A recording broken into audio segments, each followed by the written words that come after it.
திருப்பாவை பாடல் 30.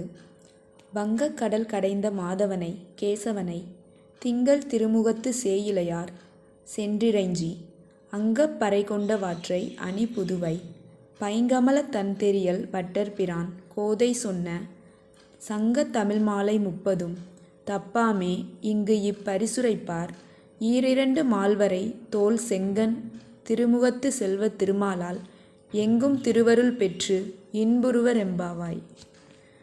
பொருள்: அலைகள் நிறைந்த பார்க்கடலை கடைந்த மாதவனும் கேசி என்ற அரக்கனைக் கொன்ற கேசவனுமான கண்ணனை சந்திரனைப் போன்ற அழகு முகம் கொண்ட அணிகலன் அணிந்த பெண்கள் சிரமப்பட்டு தரிசித்து பாவை விரதபலன் பெற்ற விபரத்தை ஸ்ரீவில்லிபுத்தூரில் பிறந்த குளிர்ந்த தாமரை போன்ற முகத்தை உடைய பெரியாழ்வாரின் பெண்ணான ஆண்டாள் இனிய தமிழில் 30 பாடல் பாடி பாமாலை தொடுத்திருக்கிறார்.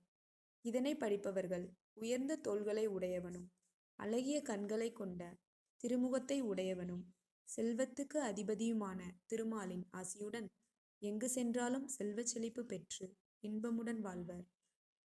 விளக்கம்: ஆண்டாள் நாச்சியார் அருளிய திருப்பாவை 30 பாடல்களை மார்கழி மாதத்தில் மட்டுமல்ல, எப்பொழுதும் பாடினால் செல்வத்துக்கு அதிபதியான திருமாலின் ஆசியுடன் எங்கு சென்றாலும் செல்வச் செழிப்பு பெற்று நாம் இன்பமுடன் வாழலாம்.